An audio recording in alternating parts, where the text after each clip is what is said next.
అర్థంగాలి ఇలాంటి మానవత్వం లేకుండా వ్యవహరించిన వాళ్ళను పోలీసులు విధి నిర్వహణలో భాగంగా పోలీస్ స్టేషన్కు తీసుకెళ్తే ఒక ఆయన ట్విట్టర్లో పెడతాడు అడ్డగోలుగా 10 ఏళ్ళు మంత్రి చేసి ఉద్యమాలు చేసినామని చెప్పుకునేటోళ్ళు ఉద్యమాల సమయంలో సినిమా షూటింగ్లో జరగొద్దని దాడులు చేసిన వ్యక్తులు ఇవాళ అతను భగవత్ స్వరూపుడు అసలు అతన్ని పోలీసులు ముట్టుకుంటారా అసలు ఈ రాష్ట్రం ఏమైపోతుంది రాష్ట్రం ఉంటుందా ఈ రకంగా రాజకీయ పార్టీలు అధ్యక్ష రాజకీయ పార్టీలు ప్రజాప్రతినిధులుగా చనిపోయిన ప్రాణాల విలువ లేకుండా చావుకు కారణమైన ప్రత్యక్షంగా పరోక్షంగా అయిన వాళ్ళని పోలీస్ స్టేషన్కు విచారించడానికి పిలిస్తే కూడా అది కూడా తప్పుపట్టి ప్రభుత్వాన్ని బద్నాం చేయాలి ముఖ్యమంత్రిని తిట్టాలని ఎంత నీచమైన భాష వాడింది అధ్యక్ష యూట్యూబ్లలో మీరు చూడండి నాకేముంటుంది అధ్యక్ష ఏంది ఆ సినిమాకు స్పెషల్ రిలాక్సేషన్స్ ఇచ్చి ఇవాళ సినిమా ఏదైతే వ్యాపారం చేసిందో సినీ పరిశ్రమను ప్రోత్సహించాలని మొదటి వారం అత్యధికంగా సినిమా ధరలతో టికెట్లు అమ్ముకోవడానికి స్పెషల్ షోలు వేసుకోవడానికి బెనిఫిట్ షోలు వేసుకోవడానికి ప్రత్యేకమైన అనుమతులు ఇచ్చింది నా ప్రభుత్వమే కదా మా ప్రభుత్వమే అధ్యక్ష సినీ పరిశ్రమను ప్రోత్సహించాలనే మా విధానం ప్రోత్సహించే క్రమంలో తెలంగాణ ప్రజల ప్రాణాలను తీసుకోమనే ప్రాణాలు తీసుకుంటే కూడా వాళ్ళని ఏమనొద్దానంటే మీరు లా చేయండి అధ్యక్ష మరి స్టేట్కు లా అథారిటీ ఉందో లేదో నాకు తెలియదు కానీ star film star super stars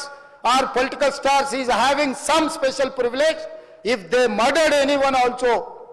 we need not to prosecute or otherwise we need not to book any case against these personalities అని మనం మీరు చట్టం చేస్తా అంటే సినీ ప్రముఖులకు కానీ రాజకీయ ప్రముఖులకు కానీ స్టార్లని ఫీల్ అయ్యే వాళ్ళ పట్ల ప్రత్యేకమైన చట్టం ఉంటుంది వాళ్ళ మీద కేసులు పెట్టొద్దని మీరు ఏమైనా చట్టం చేస్తే ఆ చట్టం అమలు చేస్తాం అధ్యక్ష ఈ రోజున్న డాక్టర్ బాబాసాహెబ్ అంబేద్కర్ ఇచ్చిన చట్టం ప్రకారము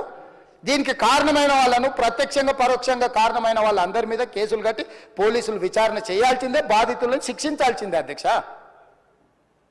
సో ఈరోజు ఆ కుటుంబాన్ని ఆదుకోవడానికి ఈరోజు కూడా ఆర్థికపరమైన విషయాల్లో కానీ దీంట్లో కానీ వాళ్ళు ఎవరు పెద్దగా ఆసక్తి కనీసం సినిమా వాళ్ళు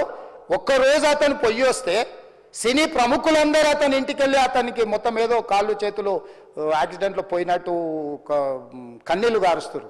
ఈ సినీ ప్రముఖులు ఒక్కరైనా హాస్పిటల్కి పోయినరా అధ్యక్ష నేను సూటిగా తమ ద్వారా సినీ ప్రముఖులను నేను అడుగుతున్నా అధ్యక్ష తల్లి చనిపోయి 9 సంవత్సరాల పిల్లగాడు బ్రెయిన్ డెడ్ అయ్యి ఆక్సిజన్ అందక 20 రోజుల నుంచి హాస్పిటల్లో కోమాలో ఉంటే ఈ సినీ ప్రముఖులు ఒక్క రోజు కోసం పోలీస్ స్టేషన్ పోయిన ఇంటికాడ క్యూ కట్టి ప్రభుత్వాన్ని తిడుతున్నారు నన్ను తిడుతున్నారు అతన్ని పరామర్శిస్తున్నారు ఏమైంది అధ్యక్ష అతను కాలు పోయిందా కన్ను పోయిందా చేయి పోయిందా ఏమైనా కిడ్నీలు దెబ్బతిన్నా ఏమైంది అతన్ని ఇంతమంది సినీ ప్రముఖులు పరామర్శించారు కలిసిండ్రు అభినందించారు కానీ ఆ పిల్లగాన్ని కనీసమన్నా పరామర్శించడానికి సినీ ప్రముఖులు ముందుకు రాలేదంటే సినిమా ఇండస్ట్రీలో ఉన్న ప్రముఖులు ఏం ఆలోచన చేస్తుండ్రో ఏం కోరుకుంటుండ్రో నాకైతే తెలియదు